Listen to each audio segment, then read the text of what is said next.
జనవరి 22వ తేదీన అయోధ్యలో బాలరాముడికి ప్రాణ ప్రతిష్ఠ జరిగింది. ప్రధాని మోదీ చేతుల మీదుగా ఈ కార్యక్రమాన్ని నిర్వహించారు. రామ్లల్లా ప్రాణ ప్రతిష్ఠ కార్యక్రమం అనంతరం విగ్రహాన్ని ఎంతో అందంగా ముస్తాబు చేశారు. ఆధ్యాత్మిక శోభ ఉట్టిపడేలా ప్రత్యేక వస్త్రాలు, ఆభరణాలతో అలంకరించారు. ప్రాణ ప్రతిష్ఠ తర్వాత ఆ శ్రీరామచంద్రుని రూపం కొత్త కళను సంతరించుకుంది. సర్వ సుందరంగా భక్తులకు కనిపిస్తున్నారు. అందమైన ముఖం, చక్కటి చిరునవ్వుతో దర్శనమిస్తున్నారు. గజం కేవలం 23,000 రూపాయలతో 165 గజాల భూమి కేవలం 38 లక్షలు మాత్రమే.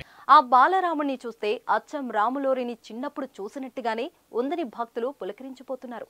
ప్రాణ ప్రతిష్ఠ తర్వాత అపురూపంగా రాములోరు కనిపించడంతో రామభక్తులు తన్మయం చెందుతున్నారు. ఈ విగ్రహాన్ని అద్భుతంగా తీర్చిదిద్దిన శిల్పి అరుణ్ యోగిరాజు ప్రాణ ప్రతిష్ఠ తర్వాత రాముడి విగ్రహం చాలా మారిపోయిందని చెప్పడం విశేషం.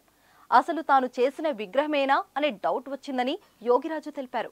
రామ్లల్లా ముఖంలో చిరునవ్వు, కళ్ళలో భావాలు చాలా మారిపోయాయని వివరించారు. శిల్పి యోగిరాజుకు కాదు, విగ్రహాన్ని చూసిన వారందరికీ ఇదే భావన కలుగుతుంది. ప్రాణ ప్రతిష్ఠకు ముందు బాలరాముడు విగ్రహాలు సోషల్ మీడియాలో తెగ వైరల్ అయ్యాయి. అందరూ ఆ ఫోటోలను చూసి తరించిపోయారు. అదే రాములూరికి సోమవారం ప్రాణ ప్రతిష్ఠ చేసిన పట్టు వస్త్రాలు, విల్లు, ఆభరణాలతో ముస్తాబు చేశారు. ఇక శ్రీరాముడికి ఒక బంగారు గొడుగును కూడా తలపై అమర్చారు. ఇవి ప్రత్యేకంగా ఆకర్షణగా నిలుస్తున్నాయి. ప్రాణ ప్రతిష్ఠ తర్వాత బాలరాముడి విగ్రహం చూపు తిప్పుకోనివ్వడం లేదు. చిద్విలాసంతో ఉన్న బాలరాముడి మోము ఎంతో సుందరంగా ఉంది. అంతటి సౌందర్య రూపం చూస్తూ ఉండిపోవాలని అనిపిస్తుంది.